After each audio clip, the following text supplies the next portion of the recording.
actually we have managed to make the chicken the most abundant species, bird species on the planet, which would be critical regards biodiversity and is even more critical if we take into account that these are not healthy, happy birds that we have here. Thank you, hosts, for the invitation and a nice introduction. In case you're wondering what somebody who's been focusing on animal experimentation for the last 20 years is now doing, telling you something about animal-free farming. Yeah, I was offered the opportunity at the beginning of 2021, and I thought, yes, go for it, because it's a topic that has interested me for a very long time. And there are some astounding parallels between the problems in animal experimentation and in animal farming. I'll come back to that. Yeah, although I must confess that in the meantime, I sometimes get the idea that I've picked the two topics with the most frustration potential. Anyway, let's go. So let me lose a few words about my employer, the Menschen für Tierrechte, People for Animal Rights Germany, IARC. So we have a very broad portfolio.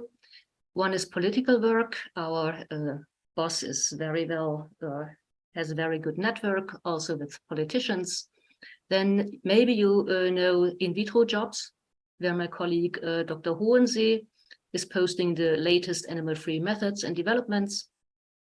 We are also dealing with animal experiments in education, alternative methods. Maybe you have seen Nick Jukes yesterday. And this is now my new baby, system change or systematic change in agriculture and nutrition, no less. We are also dealing with pigeons, animal welfare problems in pigeons in cities. And we are also doing work on the spot, so to say. Help for animals in Ukraine is now a very big topic. And direct assistance for animals, what do I mean by that? Several of my colleagues have large farms and they adopt animals in trouble.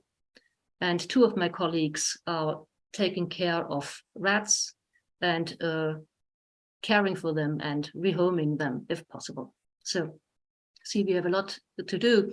You can see some of our network at the bottom of the transparency. So let me give you a short overview what I'm going to discuss today, animal farming today and the consequences. I will make very short. I think you know all about this. Then there are current political activities to improve the well-being of farm animals. And why have I put well-being into quotation marks? I will tell you in a few seconds. And then, of course, we have the approaches to a real system change. I suppose you all have seen Sarah Heiligtag's presentation yesterday evening, if you haven't. And then I'm going to come to the focus animal-free farming. And I think system change and animal-free farming is going to be the focus of this presentation, and a short summary. Farming today, animal welfare, yeah.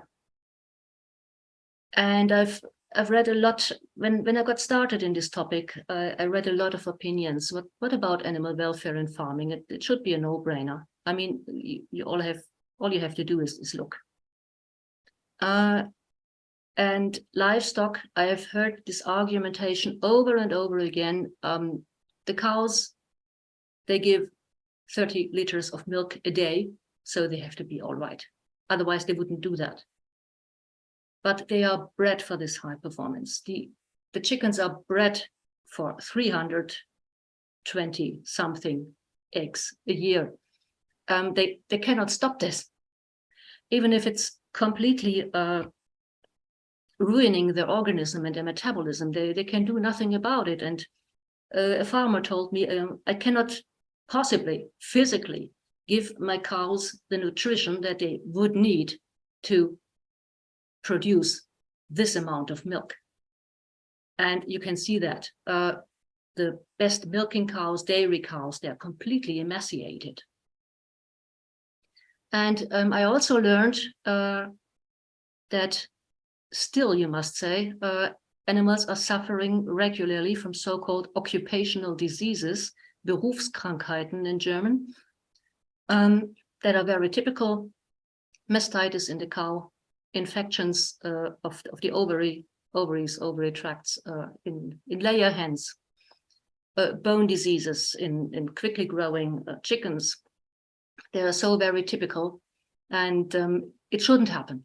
I mean, if this is known, it shouldn't happen, but it happens all the time. What else is speaking again? Animal welfare in farming today, the lifespan is radically reduced. A cow leaves the farm after, usually statistically, after the second calf. She's by then 5 years old. The thing here is the cows, as I said, are bred for high performance regarding milk. And the thing is, from what I've read, the full potential becomes available when they're 6 or 7 or 8 years old. So when they leave the farm at 5, you have all this genetic potential, you gave it away.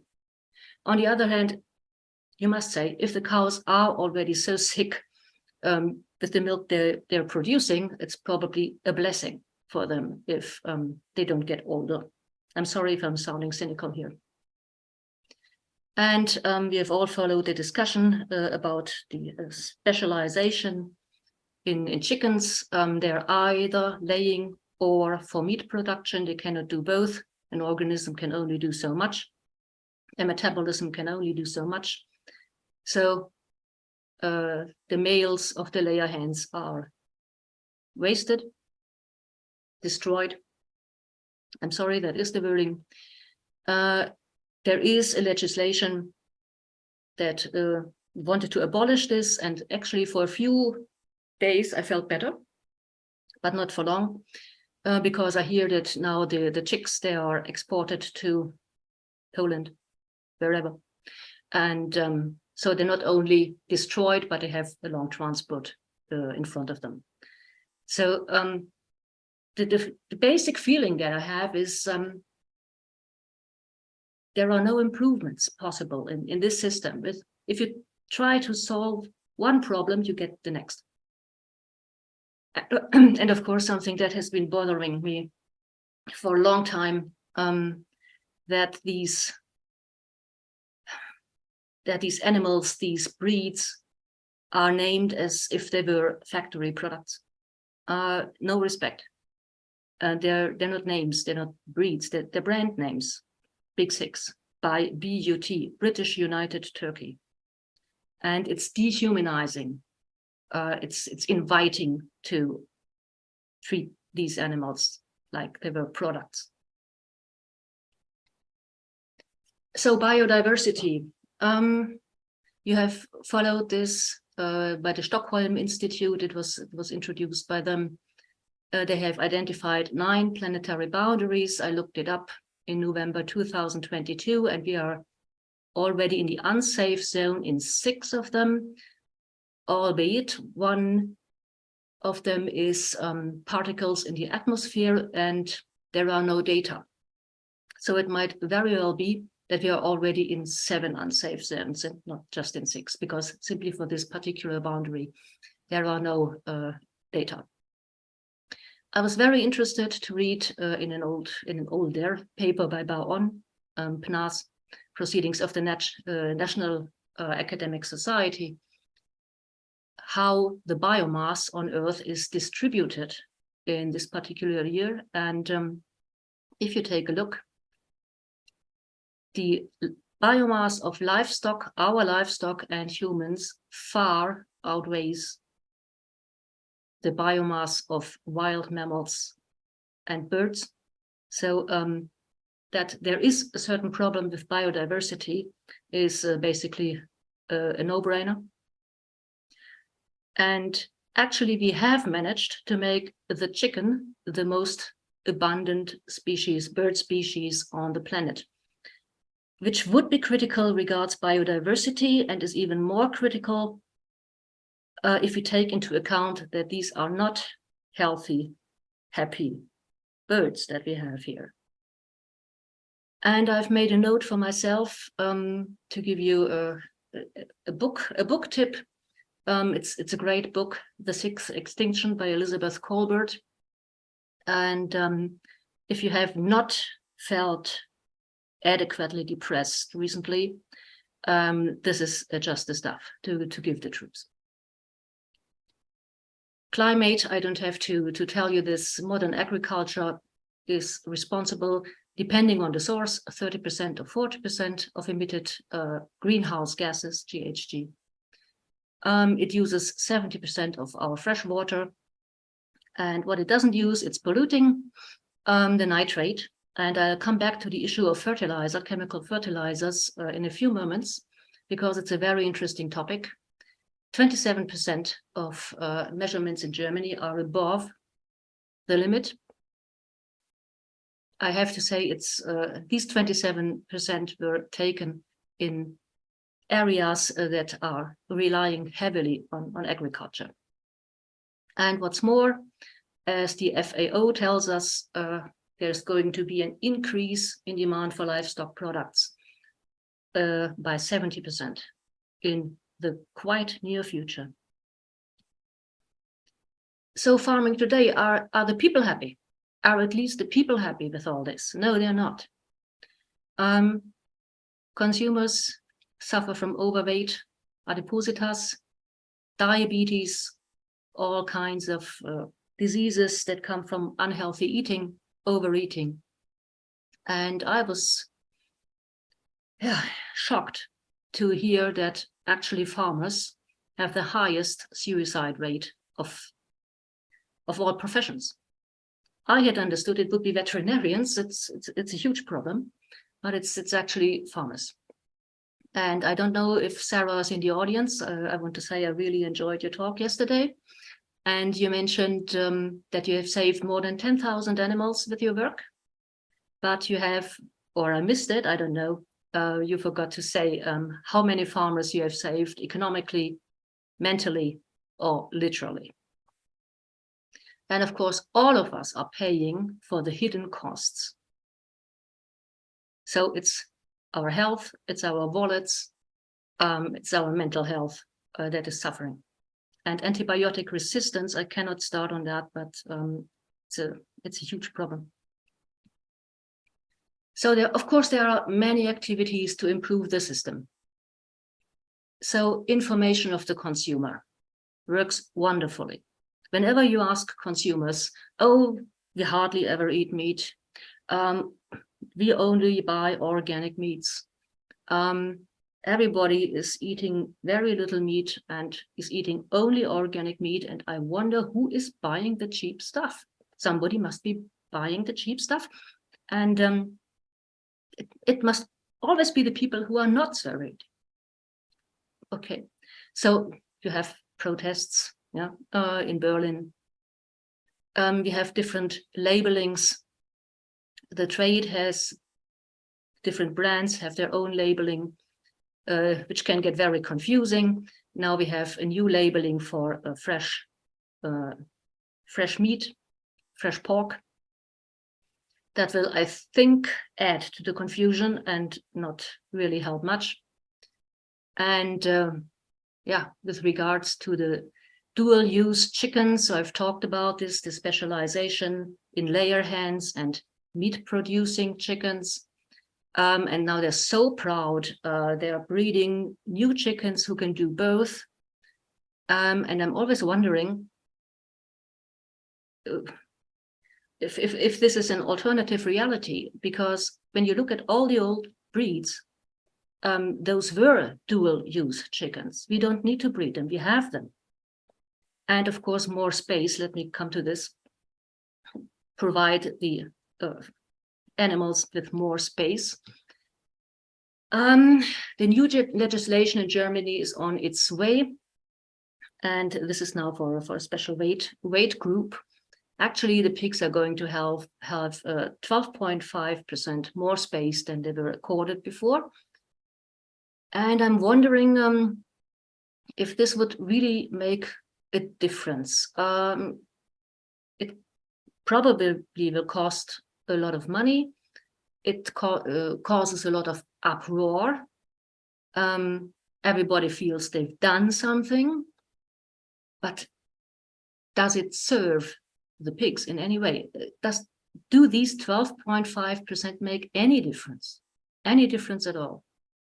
And here I come also to experimental animals, because the same question came up: what is well-being of animals? With experimental animals, we have the concept of refinement. And that is, you provide environmental enrichment, you provide toys, so that the animals are not so bored anymore, for example. And the question has always been, does this really make a difference? Or is this just action on our part? And the point is that the Animal Welfare Act is actually named in a misleading way. The Animal Welfare Act tries to prevent cruelty to animals. It has nothing to do with welfare, positive welfare. I don't know negative welfare, but I've heard this used. It doesn't measure positive welfare. And I have yet to find a concept. How can we measure positive welfare, and what kind of actions are actually benefiting the animals in a positive way? Or is it just making matters less worse? But less suffering does not necessarily have to have anything to do with animal welfare. It's just less suffering. So I've gotten very wary of well-being and animal welfare, because it's used all the time. And I always feel I don't really know what you're talking about. So where are we? From my personal gut feeling, it is that we are trying to repair a system with minor adjustments. Something here, something there, 12.5% here, a little more hay for the calves, transportation only after they are 2 weeks old, etc., etc. But it doesn't solve anything fundamental. And I've grown very tired. I'm calling it cynically the mandatory scandal of the day. We have a very lively WhatsApp group with my employer, so we share information, and it seems like something is happening almost every day. So we just had an animal transporter having an accident on the A2 near Braunschweig. Then we have again news from the slaughterhouse where the animals were not stunned properly, or where there was unnecessary violence. Animal transportation, animal transportation. I remember very well I think it was 1991 or 92, I just started my veterinary studies, and I watched Frontal 21, and Manfred Karremann had made a film about transport of cattle and the shipping to, was it Croatia or Morocco or Tunisia? And I was sitting there open-mouthed in front of the telly because I had not thought this possible. I mean, it was clear that somebody had permitted these transports. Somebody had signed them, one of my future colleagues. And what I'm getting at is that in 2020, or let it be 2021, I am again sitting in front of the telly, open-mouthed, and I see the exact same pictures from the exact same filmmaker, Manfred Karremann, and nothing is moving. And I have the same feeling with animal experimentation, that it's always catch-22. You take 2 steps forward, 3 steps back. And actually, the only idea that I have left here is to stop frickling away at a system that's not working. It's not working for anybody. And to rethink everything. And this is where the movie comes in. I think I have now depressed you enough. And I have to, I hope the movie is working, otherwise we'll just continue. It's courtesy of Hofnau, whom you already know. And I must apologize to the English-speaking audience here. It's German, but you will get the drift. And the message is, everything can be different.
These are some examples for a system change. Hofnau, you know already. The YouTube videos you see on the bottom is a long video, almost an hour, and it is in English. So if you want to know more about transformation, pick it up.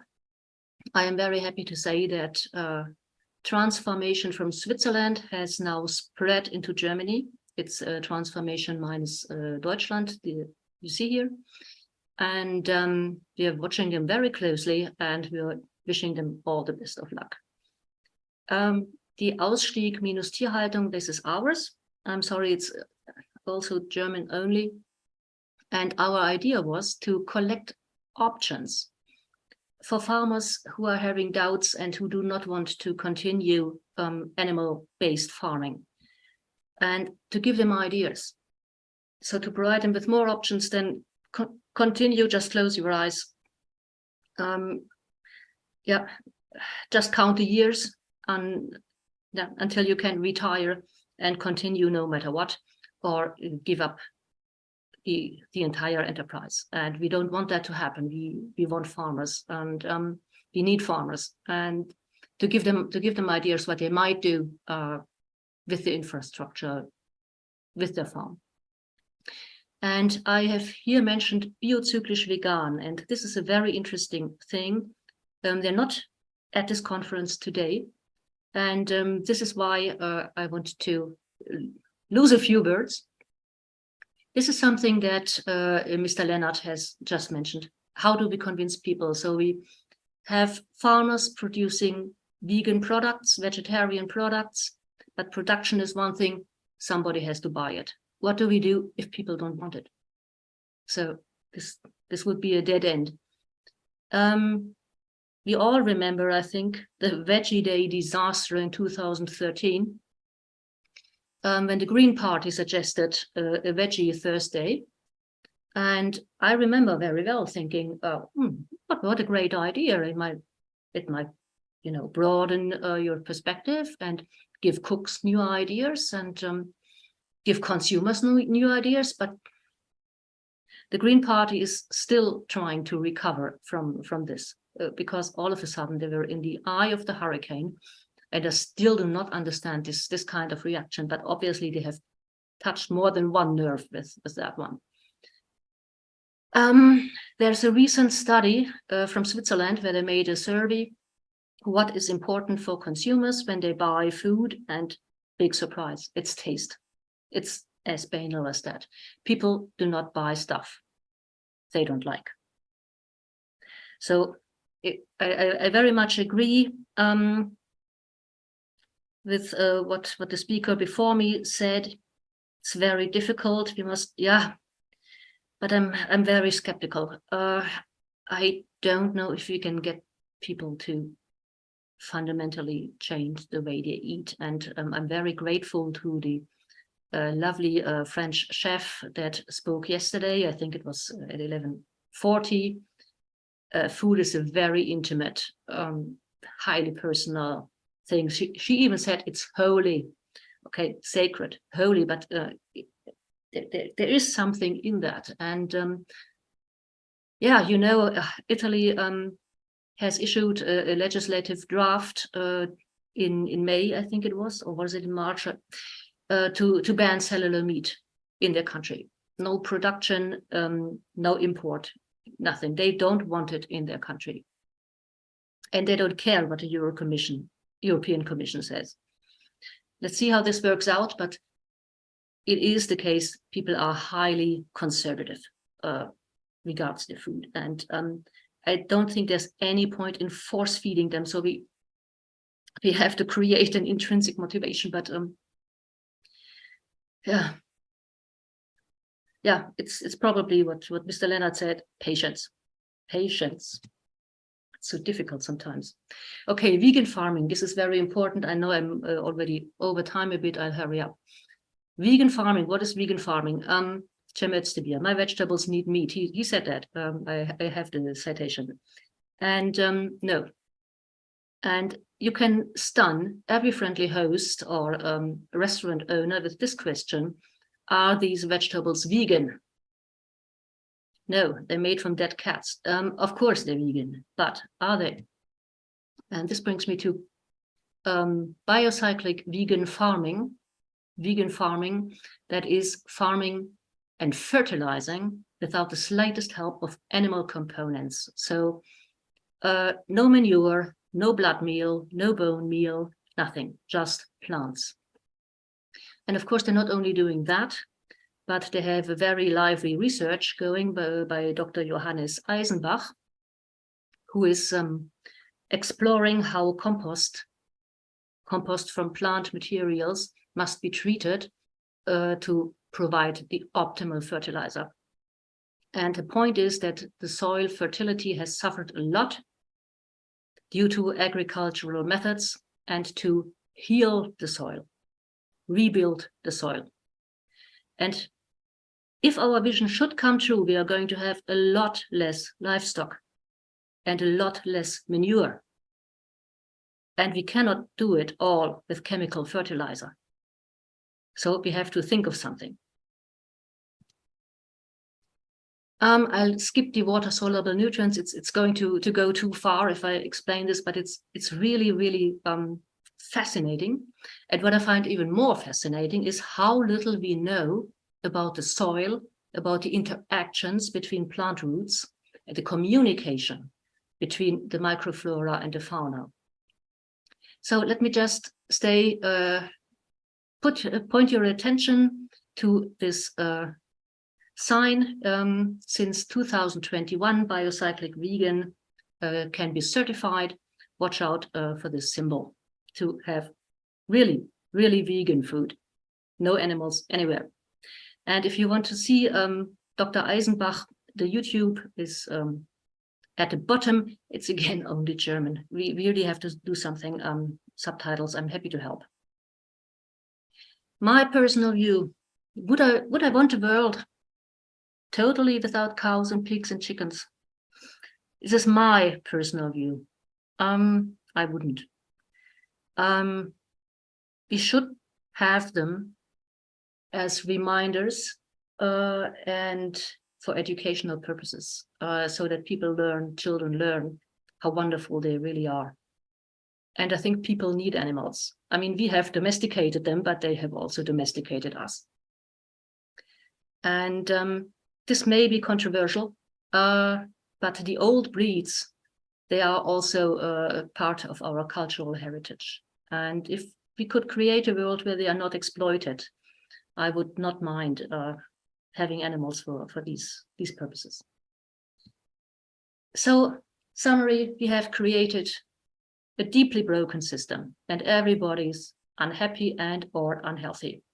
And to top it all off, it's not efficient, and it's not valuable. It's highly wasteful, it's inefficient, it's inhuman. So, 5 minutes delay, I'm sorry, thank you.